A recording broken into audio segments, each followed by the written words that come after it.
Welcome to another episode of the Bandit Room. My name is Charles. I'm joined in the studio today by Aggie and Caleb. What's up? And a special guest, Mr. Warren Norman. Mm-hmm. What's going on? How are you? Signing my life away here. Signing your life away. Getting all the paperwork out of the way. That's here right. In the beginning. Appreciate that. There you go. Now I can talk. Good deal. Now we can use your audio and visual likeness however we see fit. Now, I don't think we've talked about you, but we haven't actually properly introduced you. So our guest, Mr. Warren Norman of the Warren Norman Company, is your title broker in charge? Yeah, broker in charge, developer. We're such a small company, we don't have these fancy dancy titles. Okay. And he's actually a lord. He's our landlord. That's correct. But yeah. So would you want to give a brief overview as to what you guys do over there at Warren Norman and what you're up to now? Definitely, yeah. We're commercial real estate developers. I mentioned already I'm third generation. Didn't even intend to go into the real estate business. Believe it or not, I was a special education major in college. So I did working for the University of North Carolina, and a girl of all things happened and started dating my current wife that was going to Winthrop, and so that's what lured me back to Rock Hill. And so figured out really quick that I really love the commercial real estate aspect of our business. Historically, we were builders and residential developers, meaning homes and neighborhoods. My career spent mostly on the commercial side. We've gravitated towards pretty much now we're all commercial for the most part. So that's what I spend my day-to-day time doing. I absolutely love it. It's fun. We're a small shop. We're lean and mean. Mm-hmm. I run into people all the time now, and they think we have like 50 people. I'm like, no, we got 11. Well, we know Warren goes way back with span back to 2009. Would you say? Aggie? Correct. Was that when you first met Warren? You want to give that story? I met Warren way before that when I was doing photography, and they have Magnolia Room. So I used to do a lot of shoots over there. That's how I came to know him. Mm-hmm. And when we registered Span Enterprises and we were looking at office, and Naga used to live in North Carolina, so we were looking at Charlotte, Indian Land, Ballantyne, Rock Hill, Fort Mill, and we looked at a bunch of offices. And then when we met Warren, and then he showed us the Keyman office upstairs, and we said, okay, that was 2000, end of 2009, I think December 2009.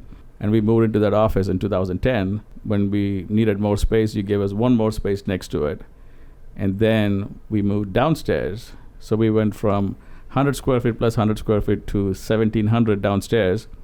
And then we outgrew that. Warren said you should check out downtown, but then we ended up leaving Warren and then going somewhere else. Mm-hmm. He meant Fountain Park Place. That's what he meant. I meant the ones we were developing. As we talked about this many times, we didn't need a Class A space because we never see a customer face to face unless someone just wants to visit us or we go to a conference. Then we went from 1,700 to 2,700 square feet. Then we moved to the other office, 7,500 square feet. When we outgrew that, Warren's dad, Ralph, had come by. It was just before an election. I said, Ralph, we're ready to move out of here. We got to go somewhere else. And then 2 days later, I got a call from Warren says, Dad said, we need to bring Aggie back home. So back to the same parking lot. Obviously, we moved into a much, much larger space. And you guys were very kind to completely redo this whole building. So we are very happy. Everything is perfect for us here right now. So we are very excited. Yeah, it's a great fit. Yeah. I tell Aggie's story all the time, literally all the time. It's probably number one from my career of people that I've met and seen grow from an idea. I also remind people that he asked me to invest, and unfortunately I turned him down. He was just telling us this story. It's the negative part of the story I tell. But no, I mean, I tell Aggie's story a lot because it's a true success story that's really, really cool. And, we got to have front row seats and the start of the business in a Keyman office and one office to now what you see today and a huge success story behind this business, which is really neat from where I sit and how I do business, coming from a family business. Well, thank you. I always say, I joke with Warren all the time about this because when I tell people that Ralph and Warren and David they've helped us without ever asking for anything in return. Most of them, because he's a politician. I said, yeah, maybe. I knew him even before he was a politician. And he's never come in and said, okay, Aggie, can you do this for me? That has never happened with any of them. It's very rare for that to happen in business. Anytime I needed help with whatever, and you guys have always stepped up and helped me, and obviously Naga and Span. So we're always extremely grateful for that. Yeah, it's been a cool relationship. Yes, sir. Awesome. We usually start with some kind of a funny story or business advice, some kind of a little thing like that. Today we thought we'd get a little bit more basic and just ask, since we've got a couple of business owners in the room, a couple of entrepreneurs, founders, what would you say would be the most effective piece of advice that you've gotten as a business owner? I'll let Warren go first. He's much younger than me. Okay. I don't know if I have a particular line. The thing that comes to mind is the challenges that are the businesses are faced with. I think there's always challenges that are out there. Nothing runs smoothly. That's always true in business. Nothing ever goes as planned. And that's something that I think most successful people find a way to navigate through that versus not successful people don't. They give up or move on to another venture or don't continue on the path to try to break through those barriers that present themselves. So it sounds cliche-ish, but it's very, very true in any line of business, whatever you're doing. Mm-hmm. So things don't always go as planned. Yep, that's 100% true what you're saying, because when people say you got to have a business plan and stick to the business plan, I don't think it works out 99% of the time. You can use that as a guideline to kind of guide you, but other than that, you have to be ready to look at any upcoming challenge or the challenge that you are not expecting and figure out a way to go past it. Mm-hmm. But end of the day, if you're really going to do it, you just have to say it and get it done. I'm pretty sure you'll believe it. So I will believe it. So being a small size operation, even though I know it's massive and it's growing and expanding, so what is the do you guys compete with anyone or any specific company, or the deals that you are working on? Yeah, that's a good question. I get that question from time to time, and not really. I mean, the competition factor that we run into is if we're wanting to purchase a piece of property. I mean, and there may be multiple people vying for that piece of property, and then you have to make a business decision. But in terms of our overall business competition, not really. It's kind of a tight-knit community of developers that work together. There's plenty of fish in the sea, or plenty of land to develop, right, and plenty of opportunity out there, because you got to know what you're doing in this line of work, like in any line of work. And we do things a little bit differently as well. We're pretty internal, so we're not out there doing big third-party private equity capital raises or any of that, which is how a lot of developers operate. That's another good business business lesson for anybody listening is keep your debt low. Mm-hmm. Debt will strangle you out if you can. Right. When you're making a decision one way or the other. Yeah.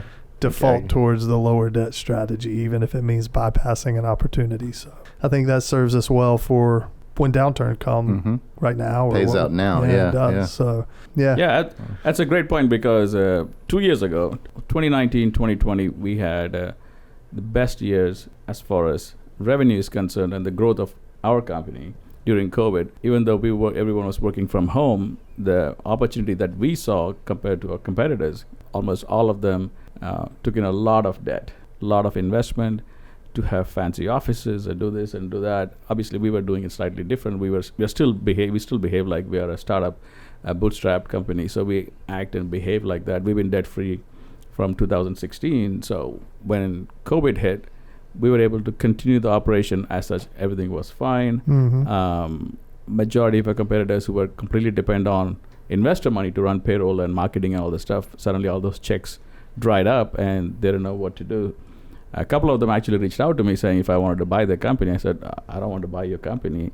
I have better technology than you have, and your customer need to e-file. They will find us, or I'll find them. So I'm not going to pay you money to find them. So no, I'm not buying your company. We doubled the size in 2020 compared to 2019, and 2021 we doubled in size again.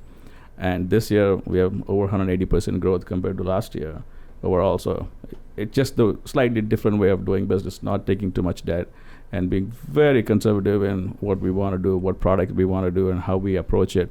You should ask Warren about golf, man. He's a big golfer. Oh, that's right. What other But hobbies everyone are- he golfs with tells me he's crap. But That's because golf is So hard. you care to correct any rumors that are going around? no, I just made that rumor up, Oh, by you the just way. made That's, that- that's All right. Golf is hard. is No, I hard. didn't grow up playing golf, but I am getting obsessed with golf here of late. I just started playing not too long ago, so it's a fun game. Okay. Challenging.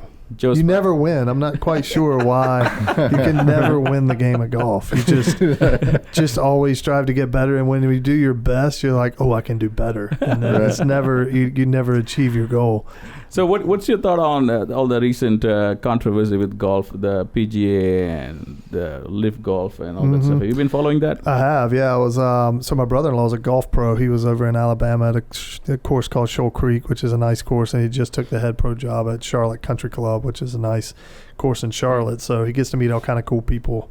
But we were just talking about that last week, actually. I tell you one thing that was interesting that I learned that I did not know is I thought of the PGA Tour as just one collective, but the PGA Tour actually puts on no majors.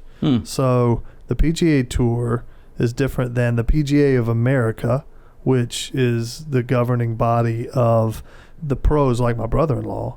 Then you have the U.S. Open. Well, that's the USGA. And then, of course, the British Open is the British. And then the Masters is a private organization that puts on their own tournament. So none of the four majors are affiliated with the actual PGA Tour. Y'all may have known that. I had no idea about that. Huh. And so the PGA Tour's quote-unquote major is Sawgrass, or the Players' Championship. So they obviously all work together and have relationships, but they're not tied together, and the PGA Tour is a separate entity than all those others. Which, my opinion on the Live Tour, I think it'll play out how it's supposed to. I would be surprised if it was a long-term situation that ended up being successful. I just think because of TV and the marketability of those tournaments, I would be surprised if they end up rising to the level of majors, or rising to the level of a tour event. You can't personally go to them, so. Well, you can if you want to fly to Saudi. Or if Aggie wants to go, you can. Yeah, well, so for listeners who may not be familiar, the Live Tour is a new kind of deal that is sponsored sort of by this like Saudi Arabian state, right? Is that correct? And they're kind of poaching a lot of players from the PGA, is what I'm understanding. Yes, they are, and they're paying huge sums. I Right. mean, I think they don't quote me on this. I think they paid Justin Johnson $125 million to come over. So. Wow. These guys are getting paid huge sums. Obviously, Phil Mickelson left, and he went and took a big chunk of change to go over there. So, look, competition is good. I think there's the humanitarian aspect of the Saudi government that gets played into this, and that's gotten some negative publicity. And so it'll be interesting to see how it plays out. So if a player goes to the Live Tour, what does that prohibit them from participating in America? Not in America, in the PGA Tour events. So I believe, and I'm not an expert on this, Gotcha. but I believe that the PGA Tour, when some of these players started leaving and saying they were going to play in a Live Tour event, they were contractually obligated that said if they leave and go play in another event that the PGA Tour itself doesn't approve, then they effectively can be kicked off of the PGA Tour. And that's what was happening. Guys were leaving saying, hey, I'm going to go play in a Live Tour event. And the PGA Tour was like, no, we're not affiliated with that. If you leave, you're now ousted from the tour. But what's interesting is if those four majors said anybody playing in the Live Tour event can play in a major, I'm pretty sure that you would start to see different decisions being made because they're not going to make the same decision. Right. But if they can go make $125 million, still play in the majors and then just not play in the PGA Tour events, they could still play in other events around the world. I think I'm sure, I would assume that's how these guys are looking at it. So you think you're going to go pro?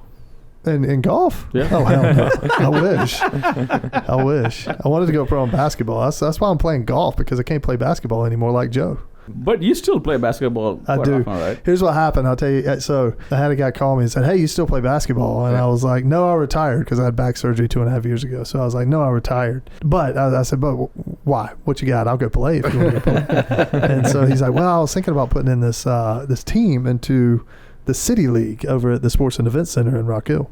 And I'm like, cool, let's do it. I'm in. I'll play. I call the people on my Rolodex, which used to be extensive, of basketball players that were really good, but we've all aged out. Yeah. And so I call a couple buddies, and I got my son to play, the one that's going to the Citadel. And long story short, we go into this league, and I haven't played in a league in 4 or 5 years at least. And the first game we go into, where's our team that we're supposed to be playing? It's this group from Colombia that had come down with 2 guys who just finished playing overseas, a couple other dudes. And they all walk in literally 2 minutes, and I'm pretty sure they smoked a big old blunt in the garage down, and they walked in. Can I say that on the podcast? Yeah. And they walk in, I'm like, and they look at us, and they literally just take off their shirts and come out onto the court. And the second play, the guy throws it off the backboard, and the other dude catches it, windmills it, and just dunks it. I'm like, what the hell did we get ourselves into? I'm so freaking competitive. We've won 1 game, one, and it's just so my basketball career may be coming to an end. I'm officially sick of golf. So let me ask you this question on that. You have a very successful growing business. You have kids. You are involved in other charity operations. Now, how do you find time to play basketball, golf, and hang out with Marshall? Yeah. Where do you get the time? Oh, yeah. I don't know. It's not that I don't work because I'm a workaholic. Right. But now golf is a dedicated thing. Basketball, that's at night. I can run out, the games are at 8. I can run out there. My wife comes to them because my son's playing, not because she's watching me. So we get to do that together before he goes to college. Right. Golf is a dedicated thing. People say they don't have time for golf or time for anything for that matter. Right. It's like everybody has the same amount of hours in the day. It's just how you prioritize your time. So I made a commitment. Once I started playing golf, I was like, if you try to schedule a meeting with me 1 or 2 o'clock on Friday afternoon, chances are, if you get that meeting, you're a very important person. You're right about just making the time. And a few years ago, I decided to go work out, get a trainer, because I'm an extremely motivated guy, but motivating myself to go to the gym by myself and go work out is never going to happen. I tried, never happened. So I think about 5 years ago, got this trainer. When I train with him 4 days a week, that's blocked off on my calendar. Yeah. I don't care what happens. Nothing can be scheduled during that time. Yep. Either before or after, I'll take the meetings. But in fact, I plan my travel so I can still go to the gym that morning and get trained and then go to the airport directly from there. So it's like, okay, I could be dressed to go to the gym and I'll get a phone call. And then, let me take that call. And then that will lead to the next one that I'm calling, somebody in the office, like, listen, I just got off this call. We got to do this. And we got to write this. We got to script this. Or whatever we have to do. Next thing you know, it's like 2 hours later. Yeah. I'm still in my gym clothes, but I've done a deal. Right. That's why you have to schedule it. Right. I mean, like, no, I'm not. This is a dedicated time. Now it's on my calendar. Even my tech team with whom I start talking every morning about 6:30. They know from 6:30 to 8, I'm good. Yep. 8 o'clock, I have to be off the call. I got to go get ready and leave. And at 9:15, I can be back on the call. So they know that. So it works out great. I think it's important to work hard, play hard. Right. That's probably a change that I've made with our business is you got to get out there and have some fun, spend time with your family. I'm a little bit of a midlife crisis because I've mentioned it 3 times on this podcast. I got a kid going to college. I'm like, what in the holy hell? I'm not old enough to have a kid to go to college. So are you buying any special toy for your midlife crisis? Are you getting a car or a motorcycle? Nah. Well, you did get a boat 2 years ago. I did. I got a boat 2 years ago. Right. No, we are talking about moving over near you. But aside from that, no. I'm not really a buy a tour, buy things kind of guy. Right. Yeah.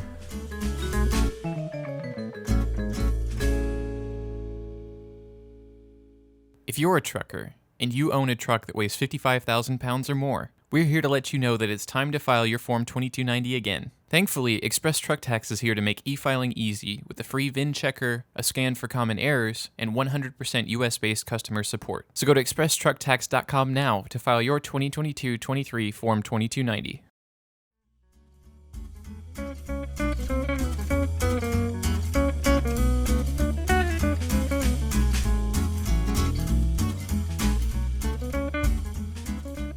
And we're back. So we were just talking about the many things that Warren's involved with. You said you also play the piano? Yeah, I got on a piano kick. Yeah? When did that start? 7 years ago. Okay. 7 years ago. What kind of stuff do you like playing? I don't play it well, but it's kind of one of those obsessive things that you learn from YouTube and you just start playing. Oh, so you don't have like 3 years. instructor or teacher? You just doing it on your own? Instructor, yeah. So you just have an ear for it. Yeah. Okay. Well, I don't know. It depends. According to myself, You feel like you can. I've gotten had too much bourbon before and got in front of people and sang and played. And sometimes it's going well and sometimes it's going horrendously. So what kind of music is it? Is it like jazz, or are you like no? It's usually country. Country stuff. Yeah, okay. country stuff. So we're big concert people too. So we love going to concerts. My wife and I, we go to a lot of different concerts. Nice. So we've been to. I just went to my first country concert. Really? Well, Who'd it you go was see? a private concert, so it was for like a conference. It was like 500 people, and what's the guy's name? I don't remember. Walker Hayes. Oh, Walker Hayes. Yeah. Yeah, fancy like Walker Hayes. Yeah. I don't know any of his songs, but the one you said, the fancy words, fancy like. Yeah, it was an Applebee's commercial. Yeah. That's what got him famous. Okay. I was like, who the Y'all hell know goes what I'm to talking Applebee's? about? Yeah, it's it was an Applebee's commercial, and he's fancy like whatever, and he got him famous, and then off to the races from there. Yeah. That's It was good, I Applebee's guess. I watched that. But other than that, I don't think I've been to any country concerts. Yeah. Concerts are fun. Yeah.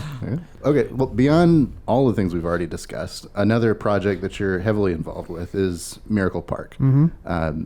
Would you care to give a brief overview as to what Miracle Park is for our listeners? We kind of teased it out a little bit last episode, but Sure. if you want to give your own words as to what the park is and what it's about. Definitely. So I mentioned earlier I was a special education major in college. So I've always, even dating back to when I was a kid, gravitated towards the special needs population for one reason or another. And I did that for 6-7 years of my life, including college and after. And so came back to Rock Hill, was still very much involved with the Board of Disabilities here, served on that board for 8 years, and have been on the foundation board, York County Disabilities Foundation Board, for 17, probably going on 20 years now. I don't even know how long.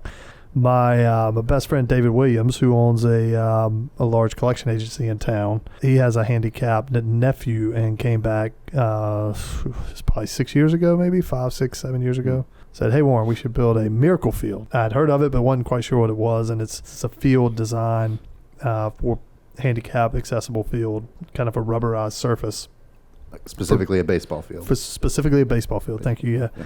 And so, and it's a national organization, that builds them all over the United States. They started in Georgia? Is that right? It did start in Georgia. Right? Yes, because Stephanie, who I met with the Miracle League, she's from Georgia and told me that fact. So, yeah. So we set out on a course to try to figure out where we were going to build this. We approached the city of Rock Hill. They had a piece of land over off Cherry Road. One thing led to another.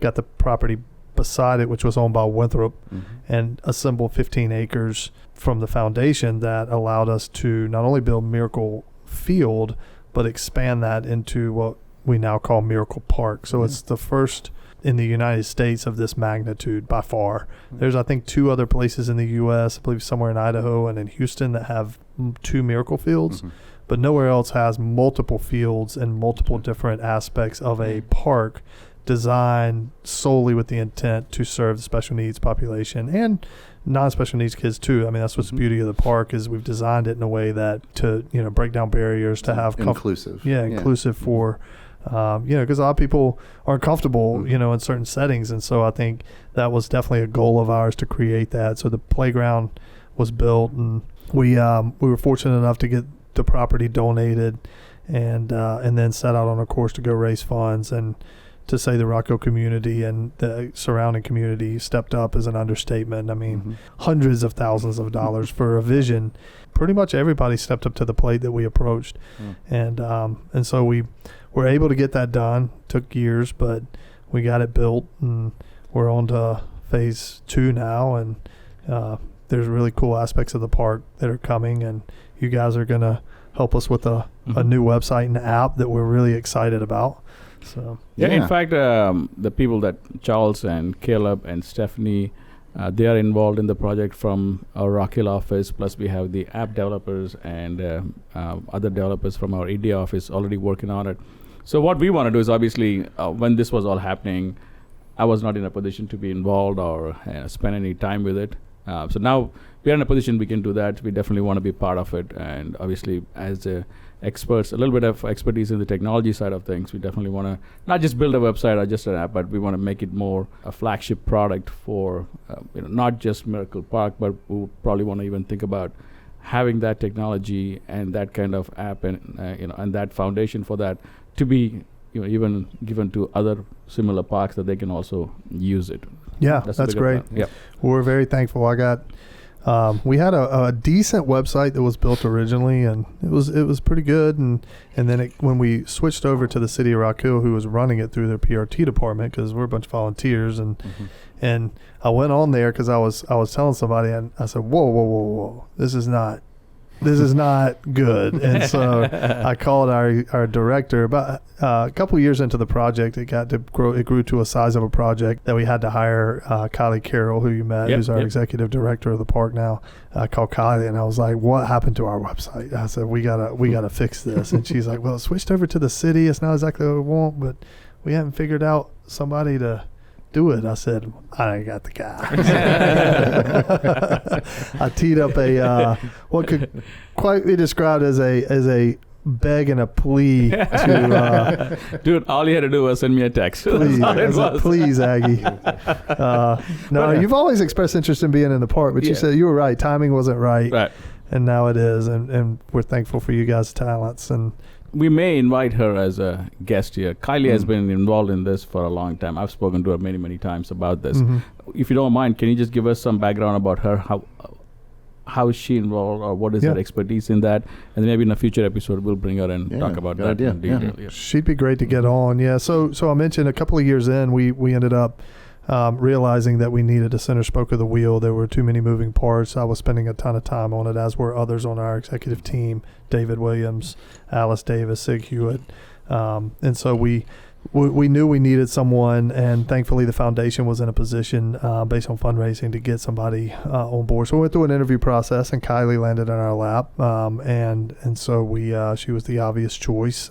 She's been involved in the special needs world for a really long time. She adopted a special needs child, and is just very involved from that standpoint. And so we ended up hiring her, and she's been fantastic. She was the right hire at the right time. That certainly has helped keep all of our crazy schedules and the things and the tasks that needed to happen to pull off a project of that size.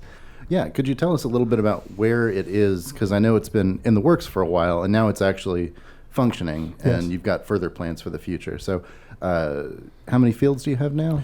So right now we have a playground. It was over $1 million playground that was built, and it has pieces in there that have never been designed before that were in the works. Ironically, it's kind of a divine project. Everything fell into place. We talked earlier about business challenges. That not that we didn't have challenges, but man, relative to the earlier comment, or the first comment I made about, hey, you always run into challenges. Right. And we did. Yeah. But that project from the get-go just seemed to fall right into place. I mean, the things that needed to happen happened. The right people got behind it. It just seemed like it was meant to be from the get-go. And so, yes, we've got that playground. We have an existing baseball field that we improved that's a regular field. We have the Miracle Field, and we have the concessions area and the donor area that's all built now. We're just now starting on the second Miracle Field, which will give us that accomplished task of having both Miracle Fields. And then we're doing a putting area that'll be handicap accessible in this next phase.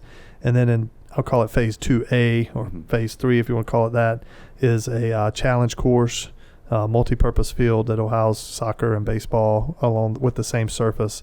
The challenge course is really cool. So we're kind of working with the NFL and that kind of with the Panthers to see if we're going to get that off the ground.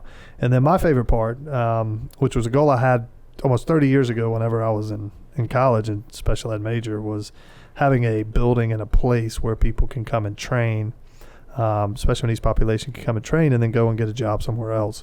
There's not a lot of that happening. You have a lot of governmental agencies that do that, but it's more workshop oriented. Ours would be more retail oriented. So we're going to build a building with a cafe where everybody that serves you will have special needs, have a candy shop and then an apparel shop in that building. So it'll be about a 12,000 square foot building. That'll be cool. That's nice. Yeah, I know there's a there's a particular chain that's doing that has a few locations in the South at Biddy and Bowes. Biddy's and Are you Bowes, familiar yeah. with that? I went and visited the very first one in Wilmington early on in this project, and now they've turned it into a franchise. Yeah. Similar concept. It's a coffee shop, Mm-hmm. and when you go in, the person that greets you, the person that serves you, the person that checks you out, all of that, has some type of special need. And I believe that was started by a guy in Wilmington who owned a car dealership and had a special needs daughter and put it in the car dealership, and it just exploded from there. There's one down in Charleston. And it's pretty fantastic. Yeah, I've been to the one in Charleston and Savannah, actually, and they're both just fantastic experiences, probably better than Starbucks. Shockingly. But, hard. We're not going to get too hard. Little dig against Starbucks. We're not going to get any sponsorship from Starbucks. So every episode we talk about the bourbon we're drinking, and we see, or at least Caleb and Charles are hoping that one of these bourbon Somebody's got to send us something. sponsor you. So what are we drinking today, Charles? So we're doing the Buffalo Trace today. That cracked the bottle just now. I'm enjoying it quite a bit. Any other notes? Thumbs up. Thumbs up. Yeah, very good. So Warren, I know Warren is a Scotch drinker. How often do you try bourbon, or is it just when it's there and nothing else is there? I drink bourbon, but you're right. I'm a Scotch guy. Yeah. Just my choice. I don't drink high-end Scotch or anything like that. I know. Yeah. The liquor store guy told me that. Did he really? He's like, he comes in and buys a $60 bottle, which is a low end for Scotch. Low for Scotch. I walked into the new liquor store across the street, and the guy was going on and on. I'm like, dude, just relax. I don't want any Scotch, because apparently, I know this for sure. Not apparently, I know this for sure. Like in India, Scotch is more famous, popular than bourbon. I don't know. Really? Bourbon may be coming along now. So he was talking to me about all the Scotch bottles. I'm like, dude, that's okay. And he kept going. I said, that's okay. I'm looking at bourbon. He goes, bourbon? You know Warren? I said, yeah. He drinks Scotch. I said, oh. I said, does he buy cheap bottles? He goes, yeah, how do you know? I said, dude, I'm joking. I have no idea what he drinks. I was joking. I have bought one or two nice bottles from him. What's your go-to? I like the Glenlivet Scotch. Yeah, I get the Glenlivet 14. Mm-hmm. I mean, it's still a nice Scotch, but it's just... The high dollar, I don't know. I can't tell the difference between right. It's like once you go high enough, it's like I don't know. No, that was so funny. That guy that I was being said, I don't know anything about it. It's true. But do you collect good Scotch? The only Scotches I've collected are they came out with. Did you guys watch Game of Thrones? All right, so they came out with Game of Thrones Scotch. The Johnny Walker, was that the one that did it? Or was it was like a White Walker, I think. They had it was white. Or was it something else? Yeah, I bought all of them from O'Darby's. I was like, this is cool. And then I ran out one night, and I was dead set on not opening them. And I didn't have any. I had people over, and I was like, well, I guess we're breaking into the Game of Thrones Scotch because I don't have any other. So I only have like one bottle left. It's the black bottle that's not opened. Okay. But that's the only Scotch collection I've ever done. I started bourbon collection about 2 years ago. Did you? I'm about like 74 bottles right now. Holy moly. Though unopened. Well, if I move near you, then I'm going to be, same thing's going to happen. That's the difference between a bourbon collection and a watch collection. I can still wear my watch and it doesn't go down in value, but as soon as I open the bottle of bourbon, boom, it's over. It's over. It's like cars. Well, let's quickly talk about Panthers, and then that should be a good for the day. Yeah. You got time to talk about the Panthers? Sure. Yeah. So hot topic around here. Yeah. We've covered it on a few episodes, the sort of ongoing progression of what's going on with their facility, lack of facility here in Rock Hill now. What's your take on what went down here in Rock Hill with the practice facility? I wish I had the answer. I get it a lot. Obviously, putting that much money into a facility and then just pulling the plug, there's obviously a reason that I think is yet to be really uncovered. I do know that the reason is not that the city of Rock Hill didn't live up to their obligation, which was the original narrative that came out. And from the Panthers, which was unfortunate because, here they are throwing a small town or a small city under the bus for not doing something that, at least the narrative was not doing something they were supposed to do. And I investigated to the hilt. I mean, because I'm prideful of this city and where I came from. And certainly if the city leadership were at fault and not doing what they said they were going to do or what they were obligated to do, I would have been the first one to say, well, you're wrong. Right. Do what you're supposed to do. I was of the opinion right after that happened, because most people were like, well, it's just a negotiating ploy, right? He's going to start back up pretty soon. But knowing the construction and development industry, I was like, this is not good. Now, I certainly wasn't in the camp of, it's definitely not going to get restarted, but because to demobilize off the site like that midstream where you have all these contracts, just knowing that industry is a major move. And to stop the project like that, I was like, this isn't good. And so it's going to be interesting to see what happens. I've heard, all these different rumors. I've heard North Carolina offered them up, gambling, and that they were going to be able to build a casino as part of a new stadium. Then 2 weeks ago, North Carolina tables for discussion gambling approval. Don't know if they got voted down, so I don't know if that ultimately is something that is going to materialize. I've heard recently from a fairly reliable source he's moving the team to San Antonio. So who knows what the real story is. I don't think it's going to get rekindled, though, here in Rock Hill. I would be very, very surprised and shocked considering it's already in bankruptcy court. It's already going down the legal channels, and it's been stopped for so long. I've never met Mr. Tepper. I don't know him personally. I've never met him. I think it's very unfortunate to throw our city under the bus. I get a little prideful about that, if you can't tell. But I just don't think that's the right move. But people do business different ways, and it's not how I would do it. Try to do business straight up. It amazes me, talking about business, how some people will run over their mother for an extra $1. It's just, it's just like, it just is crazy to me, some of the people and how they do business and the fraudulent way they do business. Because you don't have to. You can be honest, and you can still be a good trader, like Aggie, and be a fair trader while you're being a hard trader in terms of negotiating. You don't have to fraudulent in your actions or screw people over, backhanded, and slip sheeting documents and changing them at the 11th hour. And this stuff happens all the time. It's just amazing. Right.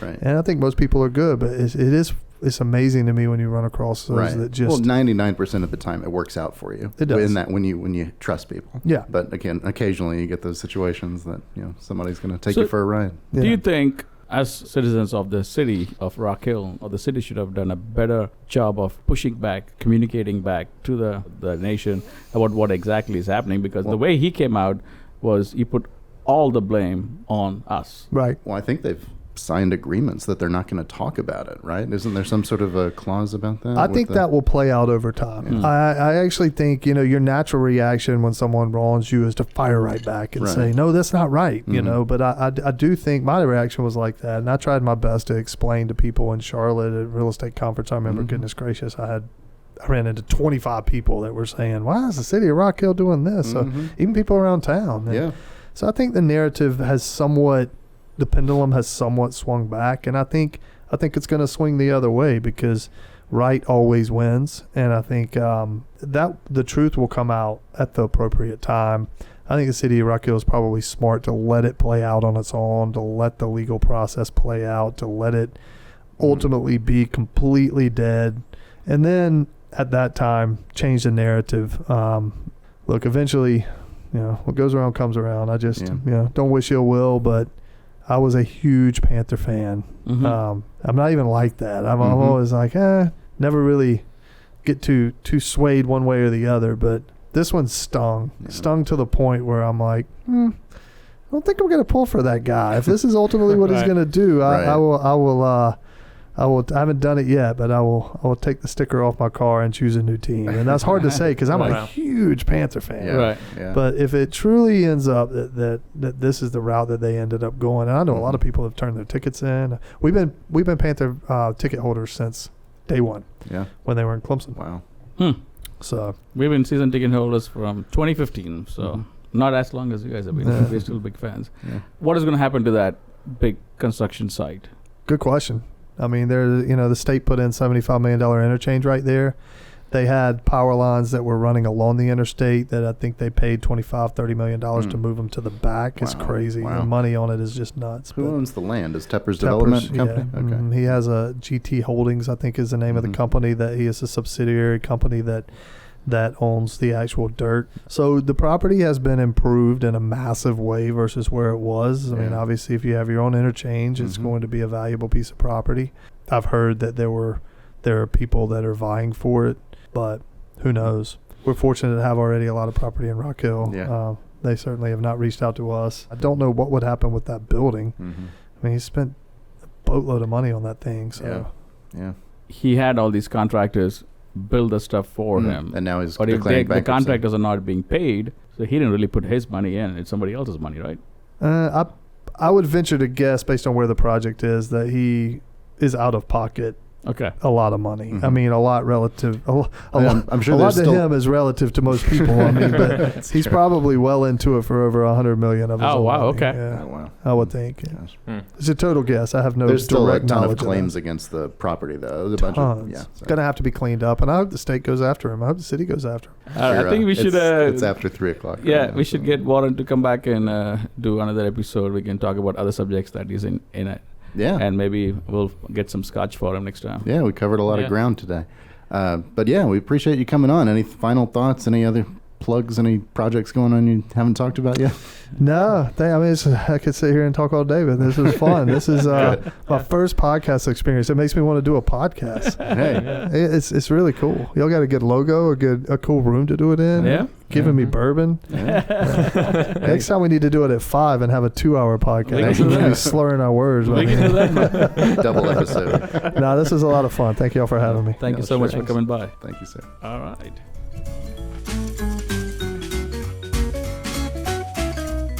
The Bandit Room is a production of Span Enterprises, located in sunny Rock Hill, South Carolina. We've been developing, supporting, and growing successful IRS e-filing and business management solutions since 2010. Go to spanenterprises.com now to learn more. The views and opinions expressed in the Bandit Room are those of the guests and do not necessarily reflect or state the opinions of Span Enterprises. No information should be considered as tax, legal, or other professional advice.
Yeah. You want to hear a funny story? Yeah. So talking about being on the lake, Yeah. I was last Sunday. I went to church. I worked at church. You know, I was the security guy at church that morning, and so I leave and we go over to go eat, and I pull into a parking space. I got a bigger truck, and there was a little bug there, and bam, I nailed it. And I was like, oh man. So the restaurant was like a long wait, so I left a note on the car. I was like, hey, just call me, I'm sorry, you know. And so we leave, go to the Mexican restaurant. Right as I'm leaving, the guy's tire popped. So I sit there and I'm like, all right, help change the tire, whatever. We got on the lake after that. This is my daughter gets on the back of the tube or whatever with a friend, and I'm pulling around in the lake, and I wasn't paying attention because I was watching. And there's a rock bed, if you don't know, in Lake Wiley. And I ran up on that thing going 22 miles an hour. It was very dangerous. Yeah. And I'm like, oh, damn it. My boat's got a hole in it. Because when we got out, we were sitting on 2 steel barrels filled with rocks. Took 8 guys to get the boat off of the rock bed. Pushed it out. I get my son in the car. I'm like, we got to hightail it back to the lift at the lake club to make sure it doesn't have a hole in it, because I was 50-50 on whether it had a hole in it. I mean, it's that bad of a boat wreck. So we pull it up on the lift and no holes in it, and I'm like, cool, all right. So obviously I'd had quite a day to that point. I'd wrecked a car. Yeah, I didn't wreck the tire, but I helped a guy change his tire, and pouring heat, and then I wrecked my boat. So we got back. I lifted it up on the lift. There were scratches all beat to hell, but there wasn't a hole in it. And I go to crank it, and it doesn't crank, and I lose my marbles. I like hit the steering wheel. I was like, damn it! And I have a 16-year-old standing there, and he's like, what? I'm like, the motor's shot. I was like, it's done. It's not starting. Boat's done. And he's like, what happened? I was like, what happened? I said, you were with us. We ran up on a daggum rock bed. This is what happened. It killed the motor. And he looks at me and goes, Dad, why don't you try popping it in neutral and try it? I was gonna say that. I popped it in neutral and started right up. I was like, oh yeah, I was happy again. I was like, you're right, Walker, my bad. Come on. But he saw me lose my shit for a minute. Oh man, the water is really low right now on the lake. So if you don't know where to go, where not to go, well, I know now. At least for that one. Right. 2 summers ago, I was just hanging out on my dock, and I saw this boat, just a couple in there, bouncing around and just like going wherever the wind was taking them. And I was standing there looking, I'm like, what's wrong with that boat? And the boat kept coming closer to my dock. I was like, well, kind of waved to them. And I said, hey man, is everything okay? He's like, well, we can't crank the engine up. I'm like, what's going on? He wouldn't say it. I said, well, I got to do something. So I threw the rope at them. I said, dude, just tie the rope up. Let me pull you alongside the guest docking area. I pulled the boat along. I said, what's going on? Him and his girlfriend, they're not talking to each other. They've just had an argument. And nobody wants to tell me what's going on. I don't know what to do. So the 3 of us just staring at each other. And I finally said, okay, guys, one of you have to speak up and tell me what's going on. So basically, he had the key when they were coming out of the water. His girlfriend was holding on to him, and he slipped or he let her go or whatever. She lost balance, lands close to the steering wheel, and hits the key, and the key breaks. Ooh. So the part of the key is stuck inside. Yeah. So they had an argument about who's to blame for it. They cannot crank the engine up. So what happened? So we went and got a little plier and Pulled it out. and the knife, pulled it out, and I kind of taped it together. Yeah. We put that in and kind of held it together and cranked it up. And I said, don't turn it off. Just Right. go wherever you're going. Go Just get get out of key. here. Do some marriage counseling. Wow.